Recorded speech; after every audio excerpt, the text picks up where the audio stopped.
மாணவ மாணவிய செல்வங்களுக்கு வணக்கம். நான் உங்கள் அஸ்வின். நாளைக்கு 12th காமர்ஸ், அதாவது வணிகவியல் பப்ளிக் எக்ஸாமினேஷன் நடக்க இருக்கு.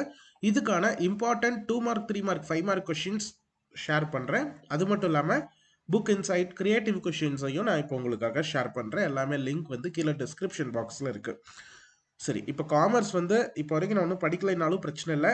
இன்னைக்கு ஒன் டே நீங்கள் உட்காந்து ஆனஸ்ட்டாக எஃபர்ட் போட்டு படிச்சீங்க அப்படின்னா டெஃபினட்டாக உங்களால் நல்ல மார்க் வாங்க முடியும். ஏன்னா காமர்ஸ் எப்போவுமே உங்களுக்கு ஈஸியாக தான் கேட்டுட்டு இருக்காங்க. ஆல்ரெடி எக்கனாமிக்ஸும் நமக்கு வந்து ஈஸியாக தான் இருந்துச்சு. 2 மார்க்ஸை பொறுத்தளவில் இந்த மெட்டீரியலில் வந்து பார்த்தீங்கன்னா ஒரு 103 2 மார்க்ஸ் இருக்குது. அதே மாதிரி 3 மார்க்ஸும் வந்து பார்த்தீங்கன்னா உங்களுக்கு ஒரு 86 கொடுத்துருக்குறாங்க. 5 மார்க்ஸ் வந்துட்டு ஒரு 59 5 மார்க் வந்து இந்த மெட்டீரியல் இருக்குது. அதோட அப்படியே தமிழ் டிரான்ஸ்லேஷன், தமிழ் இதுதான் இந்த மெட்டீரியல். சரியா? இதுக்கப்புறம் இன்னொரு மெட்டீரியலும் நான் தரேன். இதுலையுமே நீங்கள் வந்து பார்த்துக்கோங்க. மோஸ்ட் ஆஃப் த கொஷின்ஸ் இதில் இருக்கிறது தான் உங்களுக்கு இதில் இருக்க போகுது. பட் ஒரு சில கொஷின் மேபி எக்ஸ்ட்ரா இருக்கலாம். ஸோ அதனால் அதையும் ஒரு டைம் வந்து பார்த்தீங்கன்னா எல்லாமே நீங்கள் பார்த்துக்கோங்க. இங்கிலீஷ் மீடியமுக்கும் இந்த ஒரு எக்ஸ்ட்ரா மெட்டீரியல் வந்து தரேன். ஆக மொத்தம் தமிழ் மீடியமுக்கு 2 இம்பார்ட்டன்ட் பிடிஎஃப் இருக்குது, இங்கிலீஷ் மீடியமுக்கு 2 இம்பார்ட்டன்ட் பிடிஎஃப் இருக்குது. எல்லாத்தையும் நல்லா தரவாக படிச்சிட்டிங்க அப்படின்னாலே 90+ வாங்கிடலாம்.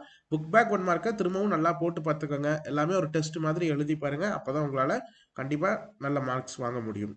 இது போக இன்டீரியர் அப்படின்னு வர்றப்ப தமிழ் மீடியமுக்கு நான் ஒரு மெட்டீரியல் ஷேர் பண்ணுறேன். ஸோ உங்களுக்கு வந்து புக் இன்சைடு 1 மார்க்ஸ் எல்லாமே இதில் வந்து கொடுத்துருக்காங்க. ஸோ இதை பார்த்துக்கோங்க. அண்ட் இங்கிலீஷ் மீடியத்துக்கு பொறுத்தளவில் இன்டீரியர் 1 மார்க்ஸ் வந்து பார்த்தீங்கன்னா இந்த ஒரு மெட்டீரியல் இருக்குது. 25 பேஜஸ்க்கு ஒவ்வொரு சாப்டர் வைஸ் கொடுத்துருக்காங்க.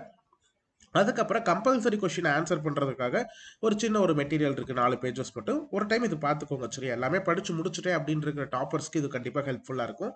அதுக்கப்புறம் புக் இன்சைட் கொஷின் இன்னொரு மெட்டீரியல் வந்து பார்த்தீங்கன்னா இருக்குது. இன்னொரு மெட்டீரியலும் கிரியேட்டிவ் கொஷின்ஸ்க்காக வந்து பார்த்தீங்கன்னா இருக்குது. மொத்தம் இங்கிலீஷ் மீடியமுக்கு 1 2 3 4 மெட்டீரியல்ஸ் நான் ஷேர் பண்ணுறேன் கிரியேட்டிவ்க்காக. தமிழ் மீடியமுக்கு ஒன்றே ஒன்று தான் கிடைச்சிது. ஸோ அதையும் நான் உங்களுக்காக ஷேர் பண்ணுறேன். சரிங்களா? Okay students, that's it. Thank you.